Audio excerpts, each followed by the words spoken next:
Legend actually has it that the Aztecs witnessed a lightning bolt strike and it hit an agave plant. And after the plant cooled off, they discovered a syrup, like a liquid sort of thing, that was oozing out of it. And it kind of smelled and tasted sweet.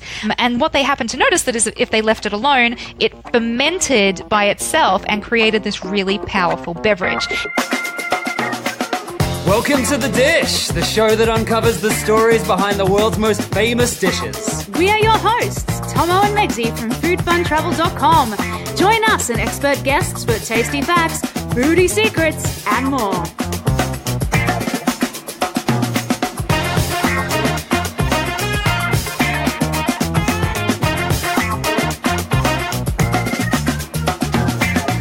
In this episode, what is the difference between tequila and mezcal? One of the many differences is the way it is made.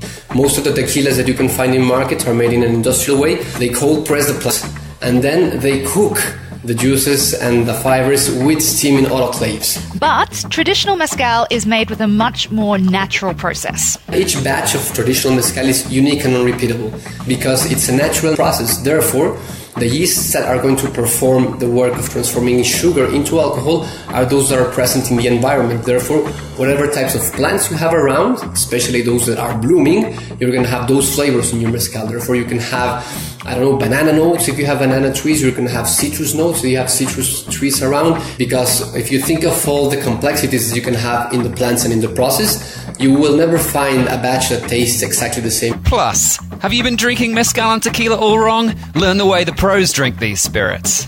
You have to really savor it, and you're going to have many flavors just coming around. You're going to have large and really pleasant aftertastes, which you're going to miss if you immediately sip on a lime juice or if you take some salt.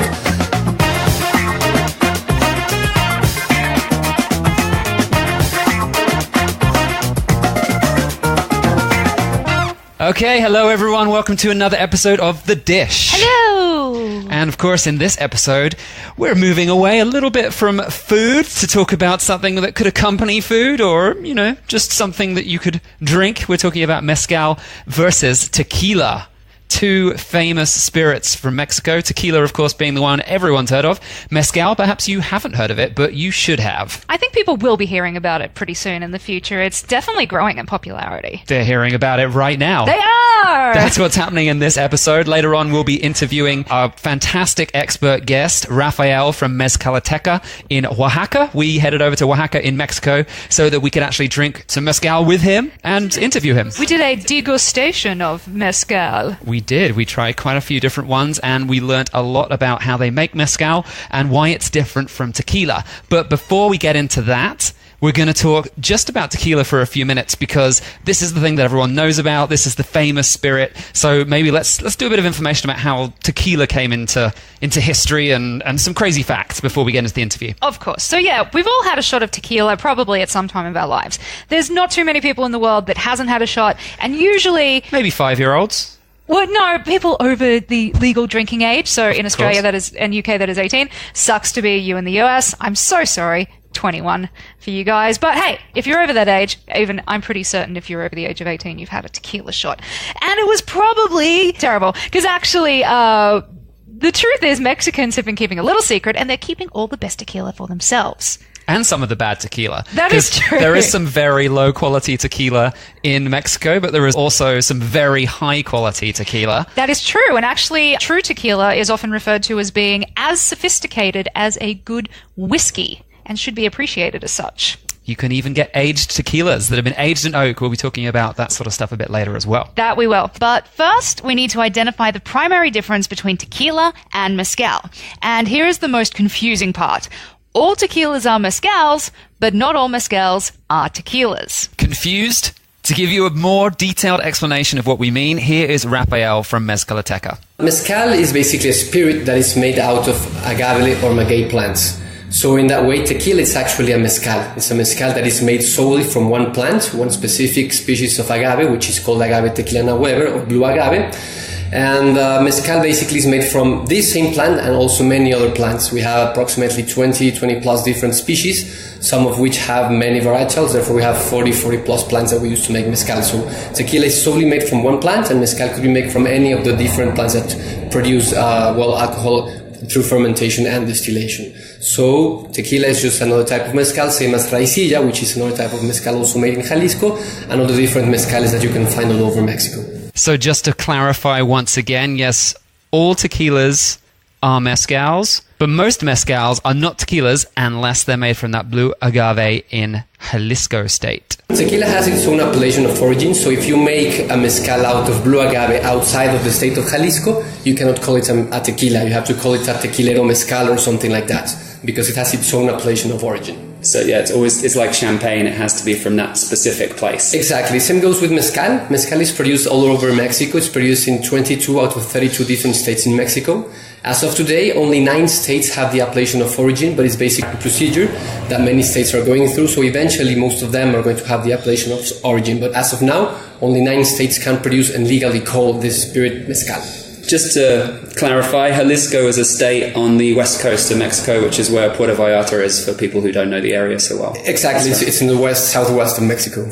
Okay, so that's the definition of the difference between tequila and mezcal, but there are lots of other differing factors as well between that traditional mezcal and the modern industrialized tequila.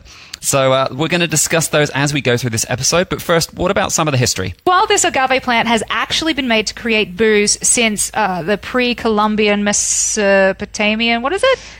Pre-Columbian time, before the Spanish conquest, they were using agave to make booze. It's not Mesopotamian. What is the word? Mesoamerican. It's so much easier to remember. Mesopotamian, that would be the Middle East.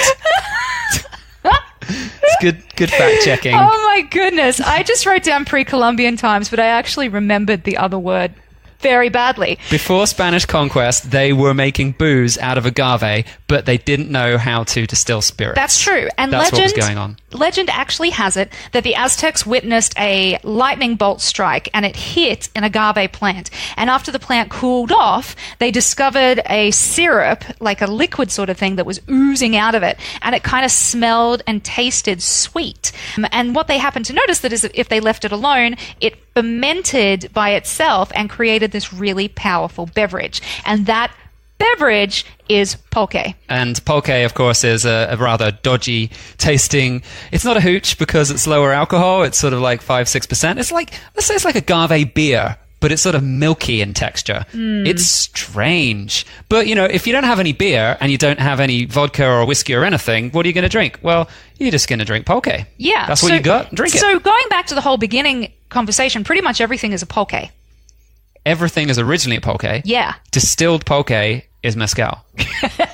Jeez, it just gets more confusing all the time. That it does. Are you following us? Are you still following us? But Anyone of course, lost there? Since that time, yes, the Spanish did come in the 16th century and they introduced stills and the distilling process. And this actually came about when they started distilling the agave liquid, was apparently when the Spanish conquistadors ran out of brandy. And they were like, what are we going to drink? What are they drinking? Let's give that a try. Let's just distill it. If that's got booze in it, we can distill it or make something. So, bing, bada, boom, tequila.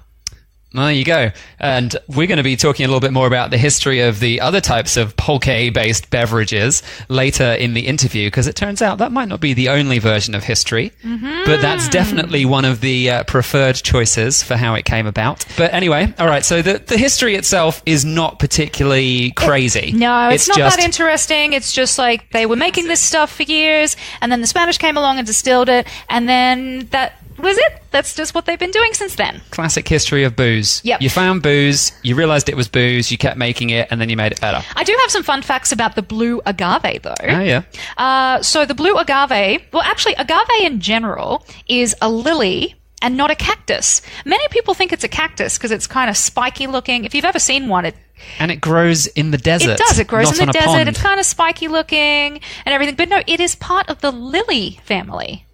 Crazy. Very weird. The plants actually mature about 7 to 10 years. It takes 7 to 10 years for an agave plant to mature, which is why they're actually seeing some serious shortages in Mexico of the blue agave at the moment, because it takes so damn long for them to grow. Yeah, in fact, every agave takes a different amount of time to mature. So that one happens to be 7 to 10 years. There are ones that mature a bit quicker, but they can't be tequila. Because only the blue agave can be tequila. We'll be talking about some of the other agaves later on. Also, generally, an agave plant grows to about 5 to 7 feet. But if you don't touch them and turn them into mezcal or tequila, they can actually grow a spire in the center, which is called a quiote, and that can grow as high as 15 feet, or about the height of 7 baguettes, or 15 pieces of spaghetti. That's definitely a good way to describe height in spaghetti lengths. Spaghetti lengths? I thought I'd keep it food orientated. Well, yes, why not?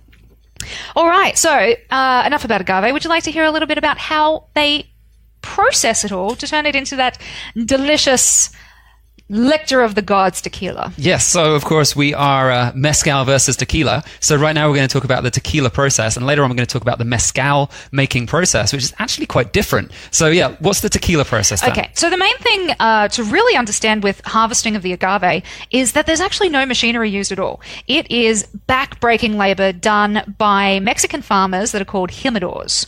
And these dudes are like bulked. They're like raw, big, like strong men. There's a tequila brand called Jimador. There is. Which is spelled with a J for those of you who don't speak Spanish. Yeah, it's Jim. You can call him Jim for short. Jimador. Yes, and so once each plant is ready for harvest, they dig them up and they reveal the center part of the plant, which is called a piña. And it's called a piña because the word for pineapple in Spanish is piña, and it kind of looks like a pineapple. When you chop off those leaves, which are the spiky bits sitting at the outside, they're actually the leaves. I used to think they made the drinks from those spiky bits. I thought so too. Like you could just like snap it off snap and they'd it be off like and liquid. drink it or something. But that's no. why people think it's a cactus, I think. They throw them away. Or they use them for something else. I don't know, but they use the middle bit. They cut them off with this really sharp tool called a coa, spelled C-O-A, and they hack away all the leaves till all they have remaining is that piña.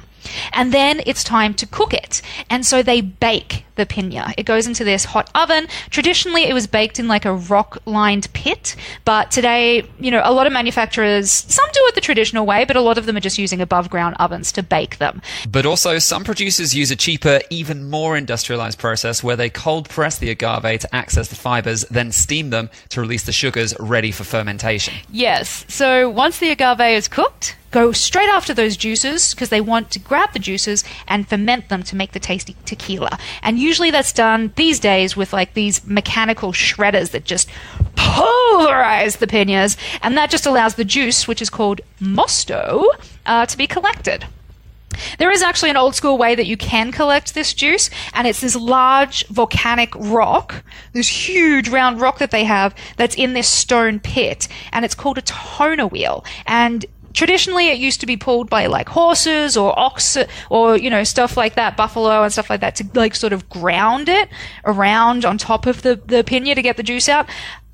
Today, they do still have those in operation in some of the factories, but they're usually run by tractors or an engine instead of the poor old horses. I think the main takeaway so far, as you'll find out through the episode, is this is the industrialized process. This is really what's going on with tequila. This is one of the biggest differences to sort of identify early on, is that they have turned it into an industrial process. Yeah, and honestly, from now on, nothing's really too much different from just distilling any other spirit. You take your water and your yeast and you add it all together to convert the sugar into the big hooch that you want, which is tequila. Well, you got to ferment it first, then you got to distill it. It's the standard process. Ferment first, turn it into the booze, which is something a bit like pulque, I'm guessing, and then you boil that up until it turns into pure alcohol. Yeah, the interesting thing about the yeasts is that many of them have actually been handed down from generations of previous tequila makers. They have very special yeasts that just get handed down from generation to generation, and some of them are really particular about keeping their yeasts happy. Have you ever heard of this before? Happy yeast? Yes, yeah. I didn't know that this was a thing. According to The Spruce Eats, which is actually where I got a lot of this information from, it's a really fantastic article called How Tequila is Produced. They mention in that article that some of the distilleries actually serenade their yeast with classical music.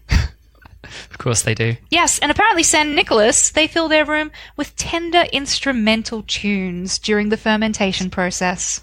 Wow, caring for their yeast. Uh-huh. I mean, I get it with cows, but I'm not sure that the yeast is really responding to classical music, is it? Apparently they swear by it. Of course they do. Absolutely insane. So anyway, after these special tender moments between yeasty sugar stuff and its makers, it is time to distill it. And that's actually where a lot of the heavily controlled process comes into action, to make it meet the standards of the Regulatory Council and therefore be able to be called tequila. And then after all this process happens, then they get split into different classifications, some of which you might actually know. So, 1, we come out with 100% agave. And this is tequila that is produced only from the Weber Blue Agave. It has no additives at all. That's it. So it's 100% agave tequila, and that's the one that is said to not give you a hangover. So they claim. I don't agree. We get big hangovers from tequila all the time, and we always try and buy 100% agave because in Mexico you can actually get it. Yep. It's easy to get. It's in every supermarket, and yet I still get hangovers from it because if you drink enough of anything, you're going to have a massive hangover. Seriously. That's true. So the next is just your standard tequila. So that means other sugars and enhancements have been added and blended in, but you actually still have to have 51% of the Weber Blue Agave plant sugars included in that. That's their very special specification. Alrighty. Would you like some more fun facts on tequila? Give me some facts. All right. A lot of people actually think that it is tequila that you drink with the worm. Everyone knows about the tequila worm? It's not. It's a mezcal worm. Really? Yeah. But it's in tequila. So what's going on? It's absolutely just marketing bullshit. It's always been in the mezcal because the actual worm crawls on the particular agave of the plants that they make mezcal with, but it's not on the blue agave. It was something that caught on in popularity, so they just started to put them in the bottles. Yeah, makes sense. Also, going on with just a little bit of hoopla that got a little carried away, the worm in the bottle does not and never has given people psychedelic hallucinations. It's not a thing. Apparently, back in the mid-20th century, a whole bunch of Californians started confusing the word mezcal with mescaline, which is actually a naturally occurring psychedelic in peyote. So, mezcal, peyote, everyone knows peyote sends you cuckoo, crazy. Yeah, but it gives you crazy psychedelic trippy times. Yeah, it was mescaline, where they got the words confused. And so everyone's like, whoa, man, the worm in tequila... But it's not, because it's mezcal. I just told you that. It sends you crazy. It doesn't. So it's not a one-way trip to Unicorn Land? Nope. Damn. No. That's a shame. Absolute rubbish. Another interesting thing that you might like to know, they've actually figured out at the University of Mexico how to make artificial diamonds out of tequila. What? Mm-hmm. Why? Well, it's actually something that is used a lot today for electronics and stuff like that, because actually they can't make them big enough to turn them into jewelry. They're tiny little diamonds that they make with them. So they use them for a lot of electronics and industrial purposes. Okay. Pretty cool, huh? Very random. You want something more random? Do they get you drunk if you drink these diamonds? You eat them? I don't know. I don't think they've done that science. Actually, they probably have, but it's not. I didn't find it on the internet. There is also a car that runs on tequila. Well, I mean, you can run cars on alcohol with a bit of modification, right? So that makes sense. That's true. This is just one car that runs specifically on tequila? No, there's a couple of them still on the planet. I think there's 3 in existence. One in particular is owned by Jay Leno. Sure. Yeah, as you do. Because surely gasoline is cheaper than tequila normally, so why would you run it on tequila? Yeah. Because if you get stuck out in the middle of nowhere, you can just drain the tank and get drunk on tequila. Why not? That's the main but strategy. He is known to have a really fantastic car collection, so it actually doesn't surprise me that he has it. It's a 1964 Chrysler that has been transformed into a crazy tequila chugging vehicle. Good to know. Yeah. Oh, the most expensive bottle of tequila that was ever sold cost $225,000 US. That's too much. I know. So this was a 6-year-old tequila that came in a platinum and gold bottle, and actually the tequila itself was only worth $2,500. It was the bottle that was worth that money? I don't know. Someone, they wanted the bottle, they wanted the tequila, and decided that they were going to spend $225,000 to get it. I feel like this is cheating in terms of a world record fact, because that's not the most expensive tequila. It's the most expensive tequila bottle ever sold. Well, yes, ever sold. Supposedly there's actually one out there worth $3.5 million, which is a diamond-encrusted version of the same bottle, but I don't think anyone's actually bought that yet. This is nothing to do with the tequila. This is just people making fancy bottles. They could have put whiskey in it. They could have put anything in it. That's true. That's cheating as far as facts go. But very sadly, on the flip side, the most expensive bottle of mezcal ever sold was only $74,000. Only. Well, I know that's still a lot, but in comparison to the tequila, that's a little sad for mezcal. I think it's real sad because actually mezcal is sort of more interesting than tequila. as we're going to hope to impose upon you as you listen through the rest of this episode and we talk more about mezcal. It's a more interesting spirit. Yeah. Tequila's like the kids' version of mezcal, if that's legal to say that. I don't know. If kids are drinking 40 proof. Yeah. I don't know what kids drink these days. Whatever it takes to get them to sleep. I was a fan of brandy myself in the olden days, so, you know. All right, that's it for me and tequila. Did you have any other questions? Did I fulfill all of your tequila? Well, a lot of the questions that still need to be answered are going to be answered in the next section because we have a very, very experienced, super expertised mezcal expert coming up. And Rafael from Mezcaloteca is going to talk about the artisanal process behind mezcal. So we mentioned some of the industrial process, and we even mentioned some of the ways that tequila used to be made. Well, with most mezcals these days, they are still being made the way they used to be made. So yes, people are grabbing stuff by hand. They are smashing them up by hand. It's a completely artisanal process. Absolutely, yeah. And unlike these mass-produced tequilas where they try and make them taste the same every time, mezcal, they try to make it taste different every time. That's sort of the thing. Every mezcal has a different story. So one of the things that makes it such an interesting spirit, as well as many other things. So let's move on from tequila and let's get into that interview with Rafael right now. Apologies in advance for a few car noises during this interview. Even with a closed door and partway down the Mezcaloteca bar, away from the road, some of the cars and motorbikes in Mexico are just so loud that walls and glass can't stop them. So apologies for that, but hopefully it will not damage your enjoyment of this fantastic information about mezcal. Hello, I am Rafael Bucio. I am the manager of the tasting room at Mezcaloteca. We're a project that is devoted to promoting traditional mezcal. Our final goal is to help the traditional producers, whom we call maestros mezcaleros, to make a decent living out of making mezcal so that they can pass on the tradition of making mezcal in order to be able to support their families through this activity so that we can continue this tradition. This is our ultimate goal. Today we are in the state of Oaxaca, so maybe you can tell us a little bit specifically about what is happening in Oaxaca in terms of mezcal. Okay, so Oaxaca is considered like the cradle of mezcal, because even though it is not the only state that produces mezcal, it's the state that produces the most mezcal. It produces approximately 80% of the mezcal that is made in Mexico, and approximately 90% of the mezcal that is exported to other countries. That's the reason why Oaxaca has this strong association with mezcal. It's also the state with the greatest diversity of plants, of mezcal-making plants. Therefore, it's the state with the greatest diversity of mezcales in terms of plants which it is made from. And how many different types of agave do you actually grow in Oaxaca? Well, there are some species which are native and endemic to Oaxaca, and there are some other species that have been brought into the state of Oaxaca and now are growing in Oaxaca, for example, like espadín, which is not a native plant of Oaxaca, the same as the Blue Agave or Tequilana ware, which is not native to Oaxaca, but also exists in Oaxaca. Aside from that, we have the Karawinsky family, which is endemic to Oaxaca, and it has approximately 10-12 different varietals, like Madre Cuiche, Cuiche, Cereal, Tripon, Rabioso, and some more. Then we also have Americanas, some of which are native to Oaxaca, like the Asensis varietal, which is commonly known as Arroqueño, and also some other like Pulquero Chino, Pulquero Cenizo, and some other. Then we have the Tobalá, and it's commonly known as Tobalá. We also have Cupreata, which is a species that is native to the southeast of Mexico. You have it in Oaxaca, in Jalisco, in Guerrero, in the south of Puebla. We commonly know it as Papalomé. In Michoacán, they know it as Chino. In Guerrero, they know it as Papalote. That's another species we have here. And we also have Mexicano, which is Arrodacanta. Well, Espadín, which is the angustifolia species. We have Tepestate, scientifically known as Marmorata, which is the species that takes the longest time to mature. And those are the species that grow in Oaxaca. Wow, that's a lot. Yeah. There'll be some notes on the website for some of those names, because I'm sure there was too many to keep up with.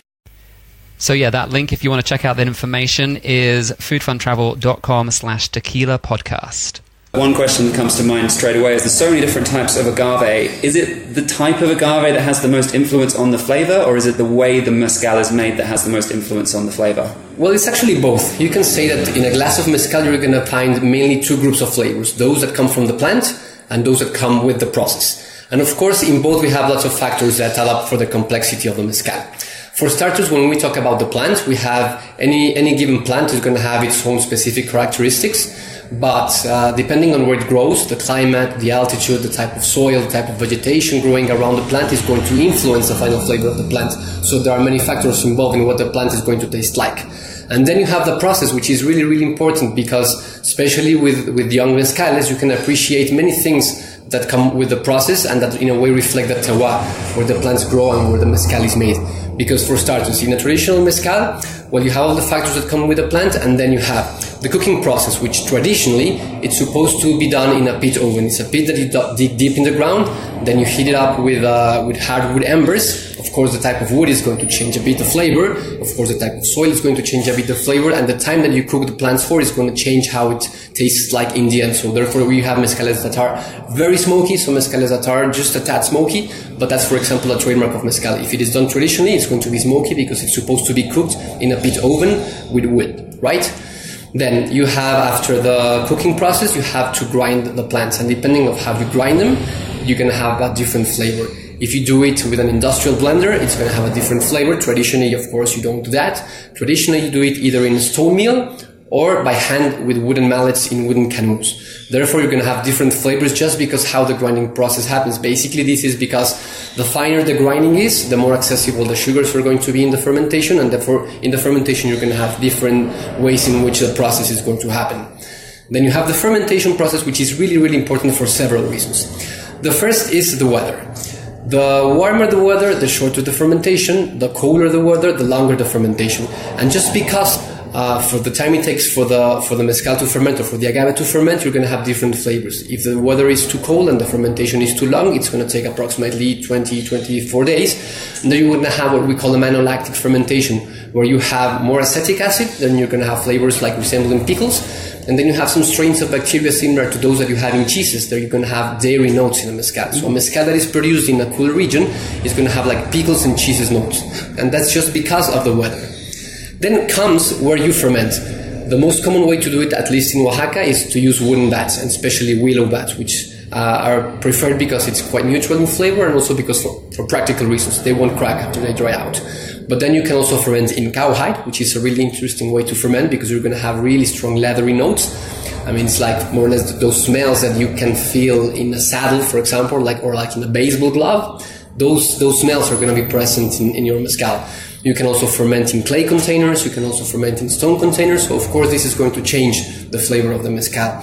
And the third important factor in fermentation is the yeasts, because it's a natural and spontaneous process. Therefore, the yeasts that are going to perform the work of transforming sugar into alcohol are those that are present in the environment. Therefore, whatever types of plants you have around, especially those that are blooming, you're going to have those flavors in your mezcal. Therefore, you can have, banana notes. If you have banana trees, you're going to have citrus notes. If you have citrus trees around, you're going to find like spices like, licorice. You're going to find perhaps cinnamon. You're going to find perhaps clove. Perhaps you're going to find, depending on what you have around. So fermentation is really important for this reason. So it's actually the step of the process that best reflects the terroir where the mezcal is. So this is already a very organic sort of process compared to where tequilas are made in factories, and exactly. they don't taste of smoke. They don't have any of these, because the smoke, we didn't mention exactly, but the smoke does come from they smoke the agave before they start fermentation, right? Exactly. Yeah. That's precisely it. And that's perhaps the biggest difference with tequila, and of course with those mezcales that are made industrially. Most of the tequilas that you can find in market are made in an industrial way, and the process is different because what they do is they cold press the plant, and then they cook the juices and the fibers with steam in autoclaves.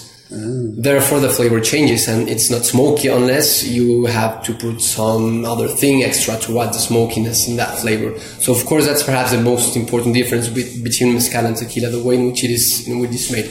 You can also find some mezcales that are made industrially in this fashion, but of course, they are going to miss many of the flavors that come with the process and that reflect the terroir of the mezcal. In the industrial process, they're using artificial yeasts, whereas in the natural, organic, artisanal process, they are waiting for natural yeast to come in. Is that a difference, or is it also... Well, yeah, that's actually quite important, because in the traditional process to make mezcal, you don't use anything other than the primary that you use to make mezcal, which is the agave. And everything just happens naturally. Everything is handmade. You don't have any machines involved. You don't have any kind of additives or chemicals involved, which is a very common practice to do in the food industry, for example, to add ammonium sulfite for fermentation. So you have like a greater production of sugar, and then you have like faster fermentations. That's something that you would never be using in a traditional method of making mezcal. So of course that's a very important thing, and that's one of the reasons why. you have this myth, which is actually in a way scientifically backed, that says that mezcal won't give you a hangover, which is in a way true for two reasons. The first is because it's a completely natural organic process. And the other reason is because the sugars of agave they're simpler, they are not that complex. Therefore, they are easier to process for the liver. So even though you can get drunk and of course get dehydrated after drinking a lot of mezcal, you're not going to be completely destroyed because it's a more or less natural organic drink. It's still alcohol, but it's like a more or less healthier alcohol to drink. So it's more if you drink way too much that you get a bit of a hangover rather than if you just drink it at a normal amount. Yes, but it won't be as bad as if you drank something else in the same amount. Yeah, but the industrialized versions don't have that quality and you could still get a hangover from that. And you can feel it actually what you're drinking. When you drink mezcal, I mean, you do feel the effects of the alcohol, but you don't get this intoxication feeling. You don't feel like dizzy and nauseous because you're lacking all these chemicals in there. So yeah, a note on hangovers. We've heard these stories from so many natural alcohols around the world. It won't give you a hangover. Bull! Yeah, we've had plenty of hangovers from all of these non-hangover alcohols. Yeah, the worst coming from mezcal, which actually ended in a 3-day hangover. I don't know if I've ever had one that bad. I know I'm not as young as I used to be, but dang! I've never had a 3-day hangover from anything. I mean, it could be because the mezcal we were drinking had a scorpion in it. That was actually my favorite one. Yeah, but it did not end well with the scorpion mezcal. No, I'm going to say it was the sheer quantity that we actually happened to drink that day, which was a lot. Yeah, pretty much anything can give you a hangover. So maybe the general gist here is that if you drank the same quantity of low quality tequila versus artisanal mezcal, you would be much less likely to have a hangover with the mezcal than the tequila. That's pretty much where we're going with this, I reckon. All right, so the fermentation process obviously isn't the final step because mezcal is a very strong spirit. Maybe you can tell us about the distillation process and about how strong these mezcals actually are. Yeah. Well, the distillation, of course, is a process in which you separate the water from the alcohol to obtain a higher volume of alcohol. This is something that could be made also in different ways and also reflects the terroir and the culture and the history of the place where the mezcal is being made. Mostly it is distilled in copper stills, like pretty much every other spirit in the world, but also, especially in some regions of Oaxaca, people distill in clay pots. It's the same principle, but instead of using copper pots, they use clay pots. And instead of using copper cooling tubes, they use hollow reeds in order to collect the mezcal and cool it down. So, of course, when you have a mezcal distilled in a clay pot, you're going to have different flavors. It's going to be more like subdued. It's going to be earthier. It's going to be softer in a way, as compared to a mezcal that was distilled in copper, which is, I know it's a bit hard to describe, but I would describe it as kind of like shiny, intense, electric kind of flavors. So that, of course, also is present in the final flavor of the mezcal. And then, especially in the western part of Mexico, you have some stills which we call Filipino stills, which are like hybrid. They are made out of copper and wood. And they are called Filipino stills because it's believed that distillation was a technique that was actually brought to Mexico by the Filipinos. So that leads us to a very important question about mezcal. What's the origin of mezcal? When was mezcal originally being produced? This is a question that we get asked a lot, and the truth is that we don't really know exactly.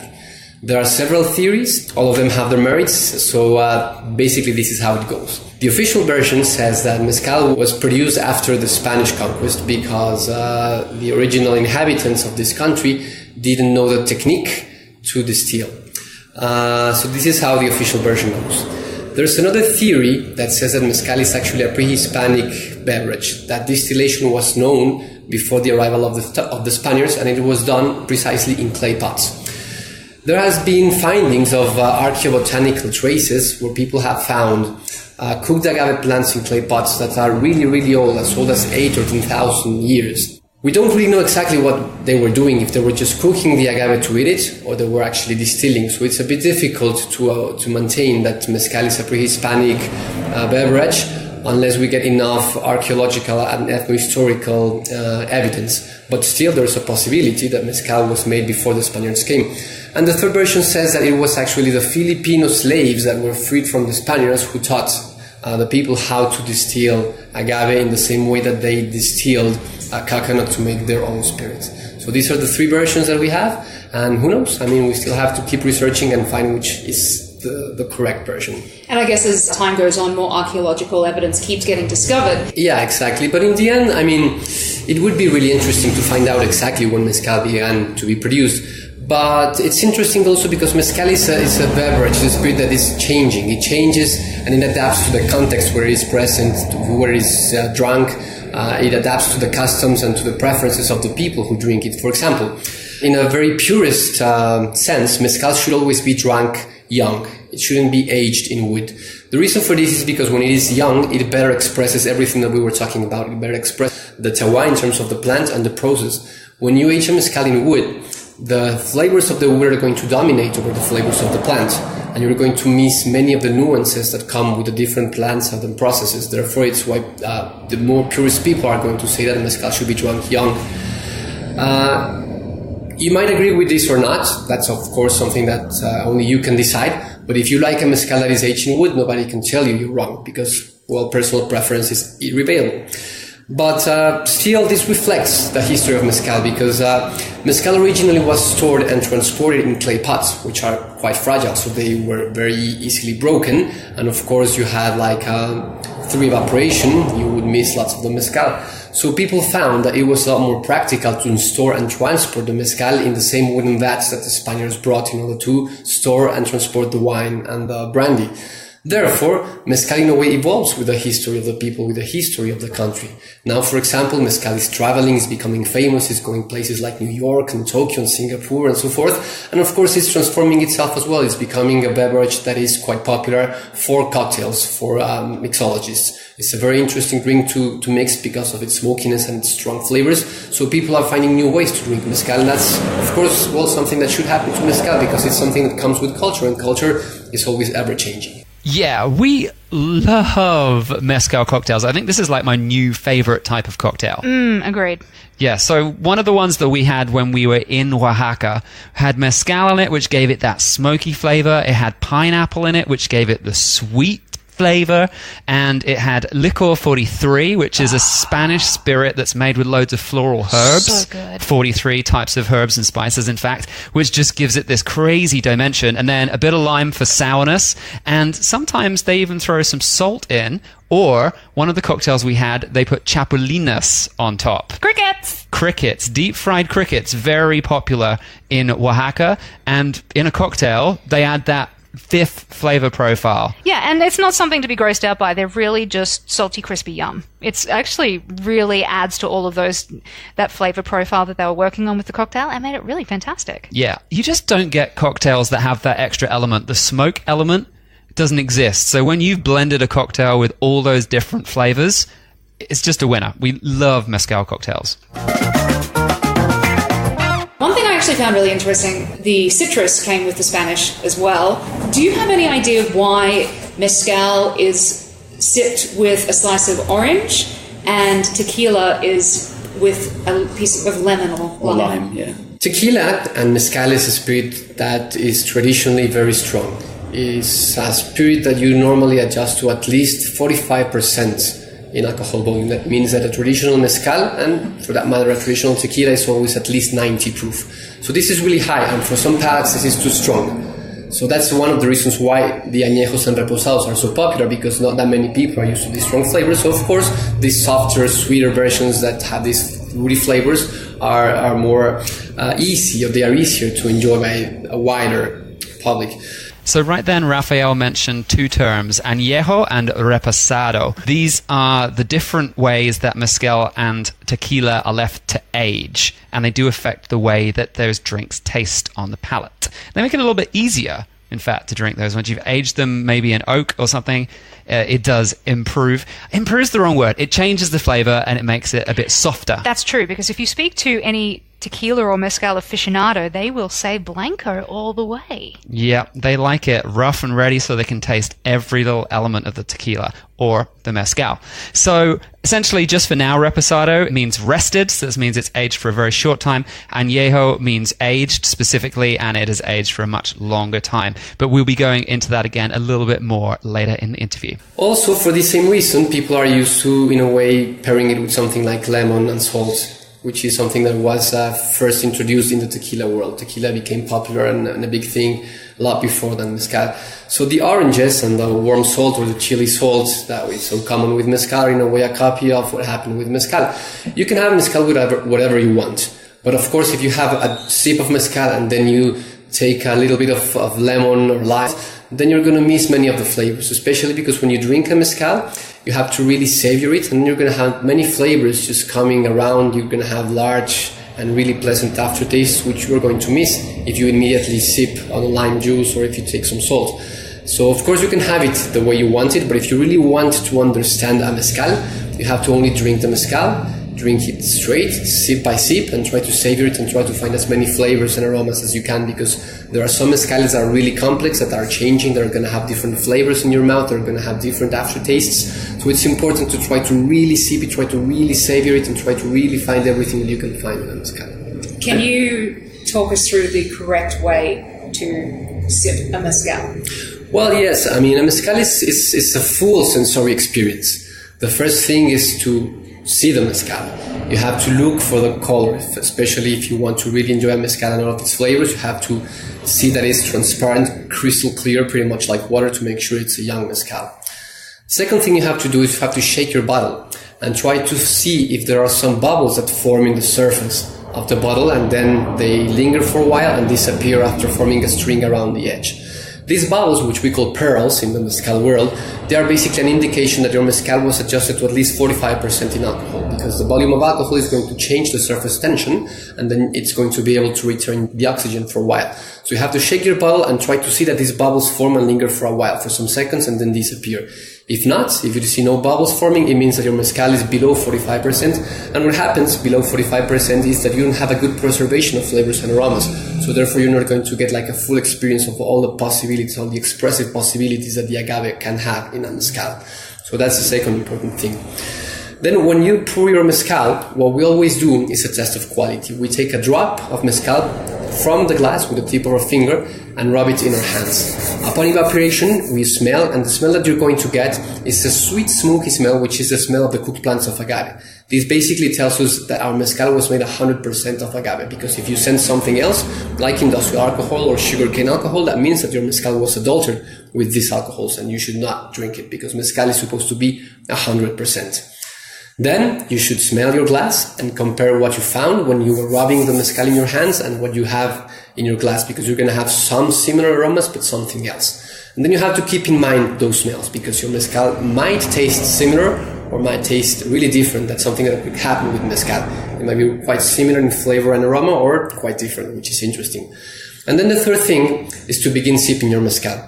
Since a mezcal is really strong, it's really high in alcohol content, what you first have to do, especially if you're not used to these strong spirits, is to take a small sip of mezcal and swish it all around your mouth so that it can impregnate everywhere in your tongue, your gums, your palate, and your throat. And here you're not going to really enjoy the flavors of the mezcal, but this is going to prepare you to properly appreciate the flavors and aromas of the mezcal. This is to mitigate the strength of the alcohol, and then in the next sips, where you're going to try to retain the mezcal in your mouth and try to find the sweet, the sour, the acidic with the different regions of your tongue, and then that's how you sip a mezcal. After drinking it, you breathe in and out a couple times so that you can get the aftertaste, which is the aromas that return from your stomach, and then you can find the more subtle notes of the mezcal when you breathe it out. So that's the proper way to sip a mezcal, pretty much like you would with a wine or whiskey or anything else. Wow. So you mentioned a few terms as we went through the last few minutes, things like reposado, añejo, young, mezcal. Maybe you can explain the difference between all these different styles and which ones people should be looking for. Yeah, well, of course, what you should be looking for is whatever you like best. So the best thing with mezcal, the best approach is to try as much as you can, and then you can find what's your preference in terms of plants, in terms of processes and in terms of how you finish your mezcal. That could take a lifetime. I've seen all the mezcal here. It's a lot. It is. I mean, we actually say that each batch of mezcal, at least of traditional mezcal, is unique and unrepeatable. Because if you think of all the complexities that you can have in the plants and in the process, you will never find a batch that tastes exactly the same. It doesn't matter if it's the same plant, the same producer, the same time of the year.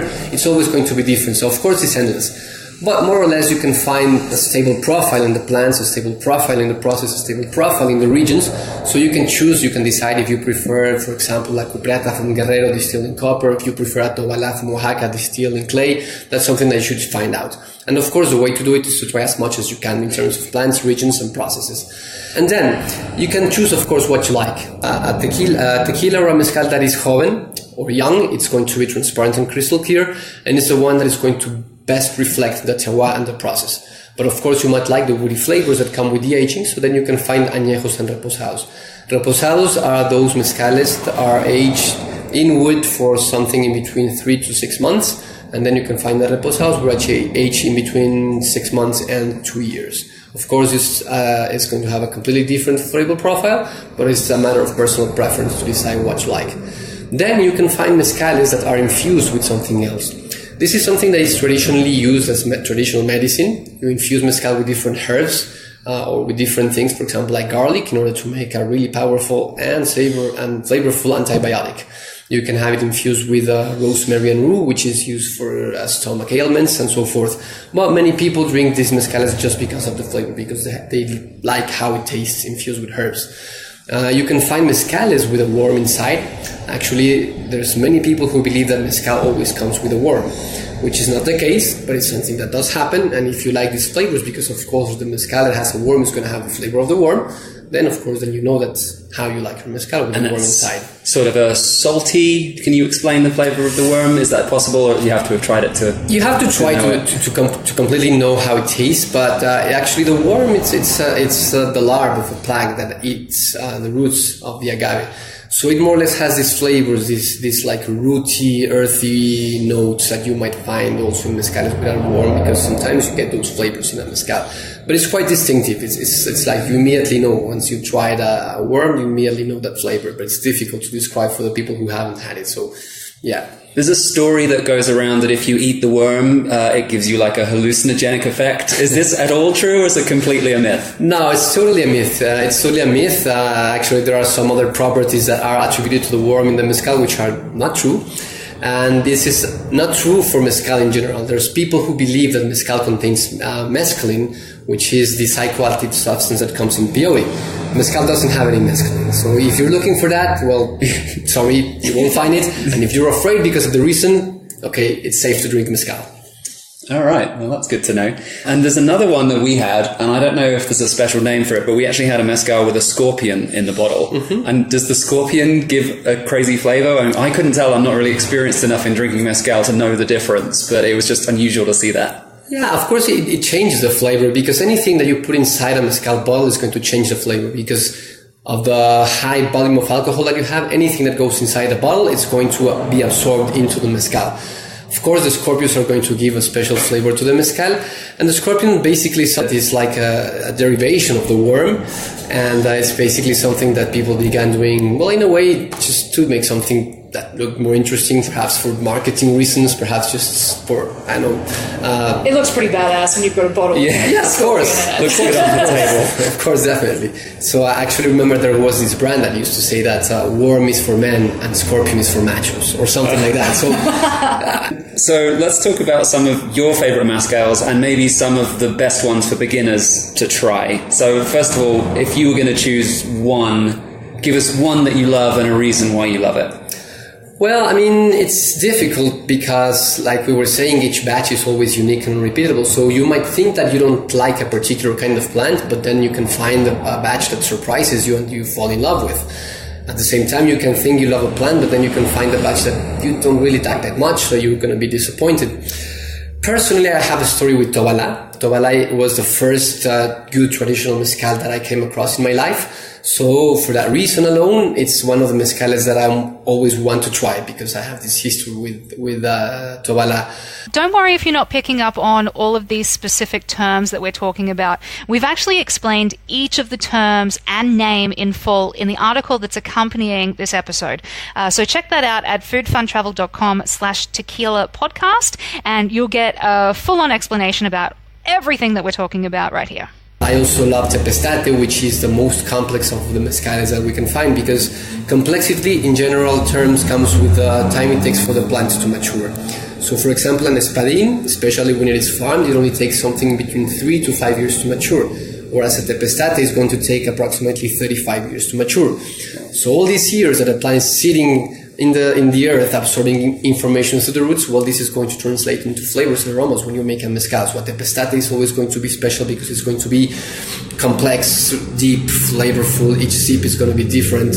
So of course, you can always find a Tepestate that you like or that you don't, but you will always see how special it is, how complex it is. You can actually feel each of those 35 years of growing in a Tepestate. That's why people say that mezcal is actually born aged. Because, the plants have been growing for so long that you don't need to do anything else to the mezcal to make it good. And it's actually something that makes the mezcal or a tequila different to all other spirits or actually any other alcoholic beverage. Because if you think of wine, if you think of whiskey, if you think of anything else, those are only yearly crops. And with tequila and mezcal, these are plants that take sometimes decades. Yeah, so all of the work is done before you even ferment, and then you ferment and dip within like a week or, we say 30 days, up to 30 days for... Or even more, because if you cook for a week and then you ferment for a couple of weeks and then you distill for another 2, 3, 4, 5 days, it can take something in between 20 to 30 days. So, it's also a long process. It's a lot of work, it's a lot of hard work. I mean, just to harvest the plant and carry the piñas, as we call the hearts of the plant, which is a part that you use to make mezcal, to carry them from wherever you harvest them to the factory, which we call a palenque, is really, really a hard and strenuous labor, because sometimes the plants grow like in rocky, steep hillsides, which is quite difficult to cut and to bring back. And some of these are going to weigh 100, 200, 300 kilos. So for us just to carry the plants to the palenque, it's a lot of work. Then the smashing and everything, it's really a lot of work. Wow. So when we think, because I instantly assumed that it was the spiky bits of the agave that they were using, but it's not. It's actually the heart of the plant that's the main part of making mezcal. Yeah, it's the heart of the plant. With some plants, you can use the leaves. There are some maestros making mezcal solely from the leaves of just a couple of varietals, but in general terms, what you use is the heart of the plant. That's something we call the piña, because it more or less looks like a pineapple once you shave away the leaves and the roots. Oh, wow. Yeah, so it's that middle bit. You cut off all those outer bits and you're just left with this center part. Exactly. Which you don't see until you've cut everything off. So, exactly. Yeah, we've seen all these plants around and I just didn't really even think about that. Nope. So that's kind of amazing.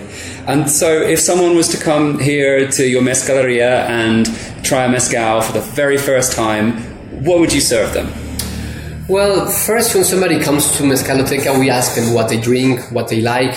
So depending on what things they like, for example, if people like gin, perhaps we're going to choose a mezcal that is rich in herbal notes to begin with, because it's going to be easier to relate to, because they are coming from, the personal history of things they'd like to eat and drink. If they tell us that they prefer sweeter things, or they drink wine, or they drink whiskey or beer, well, we try to find something that is going to be like a good thing to begin, that is going to be similar or the closest to the things that they normally drink, so the transition is going to be softer. Normally what we do is we give something that is more or less like easier to understand, something not that complex. Of course, that depends on the people. If there's people who already know mezcal and come and have very specific requests, so basically we just give them what they want. But if somebody that doesn't know that much and wants to know, we give them something more or less simple, like an espadín, perhaps a Karawinsky. Then perhaps we're going to give them something made from an Americana varietal, like perhaps an Arroqueño, perhaps a Tobala. And then we can give them a blend, we can give them a Tepestate, we can give them something from a different region, something from Jalisco, from Michoacán. So that depends on the person, basically. I didn't even think of that. You can take two mezcals, blend them together, and that's actually something that's happening now. It's not always pure one agave. People are mixing things. That's actually the way in which mezcal was originally made, because the maestros mezcaleros back in the day, they would gather anything that they had mature when they were going to make mezcal, so they wouldn't think of how many or what types of plants. Just anything that was mature, and then they were to cook it together, ferment it together, distill it together. Then the single varietal was a trend of actually the last century, the mid-20th century, which is actually a very good thing, because now we know which plant and what it is, how it tastes like, what's its personality, its texture, its aroma. But blends have always been the original way in which mezcal was made, and it's always interesting to drink blends, because always you're going to have more flavors, it's going to be more complex because you have more plants, and it's always going to be surprising because you will never know how it's going to behave. Sometimes the blends can be really dynamic, sometimes they can be really structured, sometimes they can have like a really low, like slow evolution in your mouth. They're going to change slowly into something else, and sometimes they're going to be really dynamic, so you can have all these flavors just coming around like a roller coaster in your mouth. So it's always a surprise with the blends. And the blending is always done at the fermentation stage, not after it's been distilled. Everything happens together. You cook the plants together, you grind them together, you ferment them together, you distill them together. So yeah, it's like having a big cooking pot and just throwing stuff in and seeing what you get out the other end and experimenting. Exactly. That's interesting. And it's pretty much like it was, for example, with wine. The same thing happened. People would use like all the grapes together, and then they start identifying the different varietals and making like single variety wines and then blends with a purpose, with a percentage. With mezcal, normally people just gather whatever they have. Or if they made two batches of a single plant and then they have some leftovers and they want to make another batch, perhaps they're going to take whatever they had left, so it could be an 80% or a 20% or 50% of whatever plants. But it's always going to be interesting. So, yeah. Is the production knowledge now then at a point where people can actually predict if they put this, and this in one batch, they know what they're going to get out at the end, or is it still experimentation? It's a lot of experimentation. You never know exactly what's going to happen. And also because, well, depending on how you fill up the oven and how the plants cook, and of course each plant behaves different in the fermentation batch, so yeah, it's nearly impossible to know exactly what's going to happen. And how much does price play a part when it comes to mezcals? Or is it, as you've been saying, that it's just really down to personal preference? Like, you could really just love, like... a cheap one. A cheap mezcal, or you can have, like, and really not like a, expensive one. Yeah, I mean, for example, if we stick to the realm of traditional mezcal, the price ranges are going to vary because of some factors. The main one is going to be the plant. Those plants that take a shorter time to mature, in general, they're going to be in the lower price range. Those plants that take long to mature are going to be in the higher price range. Also, you have to think of how scarce the plant is. If it is a rare plant, that it's not such like an abundant plant, of course, those mezcales are going to be more expensive because you're not going to have like continuous batches of those plants. Like, for example, with with the jabalí, with the tepestate itself. So that's going to be the primary way to price a mezcal, the plant that it's made from. Then also depending on the labor, for example, if it is smashed by hand, it's normally going to be pricier because you have to consider that in order to make 1 liter of mezcal, you have to use, in average, 10 kilos of plant. Sometimes up to 15 kilos of plant. So if you have a batch of, for example, 200 liters, which is a small batch, like the traditional batches are that more or less that size, imagine to smash by hand 2,000 or 3,000 kilos of plants, 3 tons of plants smashed by hand to make a batch of mezcal is a lot of work. Therefore, it's going to be pricier because it's a lot more labor. And the third factor is going to be the time that the mezcal has been bottled for. And this is really interesting because once you bottle a mezcal in glass, the mezcal is going to change and it's going to evolve and it's going to get more balanced and round and the flavors are going to be more accessible. This is what we call a matured mezcal, a madurado mezcal. After 2 years resting in glass, the mezcal is going to be called madurado, mature. Of course, the longer the mezcal has been sitting on a glass, the higher the price is going to be. Normally, for each year of this process, you're going to find like a higher price in the mezcal. So these are going to be the 3 main factors to find the price in a mezcal. So you can find, for example, an espadín, which is going to be generally in the lowest price range, versus a tepestate, which is going to be in the higher price range. Both are going to be the same quality, but because of all these reasons, the prices are going to be different. If you happen to like espadinas, well, that's fantastic because you're going to save a lot of money. But if you happen to like the tepestates, well, you're going to have to save money in order to enjoy the mezcal that you like. And then it was time for us to taste some mezcal. Woo! It is seriously powerful stuff, and it's got a whole level of complexity that's a bit closer to a fine scotch than it is to a rough old tequila that you might be expecting. One of the mezcals we tried actually had hints of beetroot. Yeah, that was really interesting. But the most powerful flavor that always seems to come through, of course, is the smoke. That's really what defines mezcals over those tequilas. That's the biggest difference on the palate. It's always got that smoky flavor because the production process differs. Although they may bake or boil the piña when they're making tequila, they always smoke it when they're making mezcal. And, of course, the most important thing is to sip a good mezcal. Do not shot it. No, and definitely no citrus fruit or salt with it. That's only for really low quality or industrial produced ones. I know people do prefer that little slice of orange on the side, but no, just have it in its purest form. This is definitely the quality you want to sip, because that would be such a waste to down the shot of this. It's, Absolutely. Of course. Very interesting. And also you think that, for example, that Tobalao, this Verde itself, took something between 15-20 years to mature, then to just destroy those flavors by, for example, aging it in wood or by just downing it without enjoying it. It's a crime against, nature itself. If people do want to come and drink mezcal with you, learn more about it, and actually get to taste these things we've been talking about, how do they do that?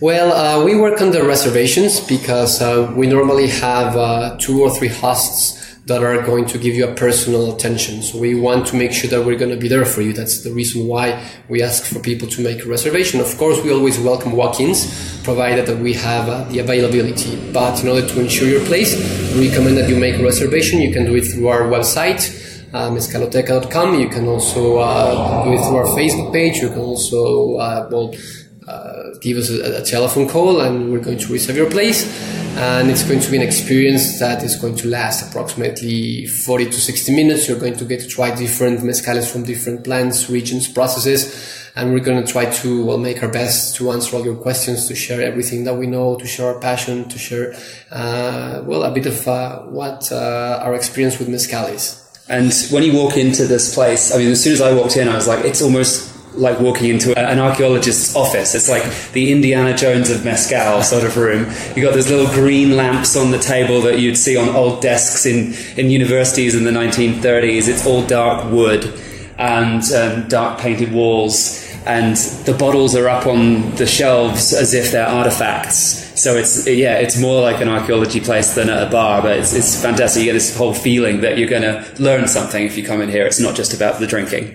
Yeah, I love the way in which you described it, but I wouldn't say archaeology, because archaeologists are dead and past. And mezcal is pretty much alive and ever-changing and evolving, and it's thriving.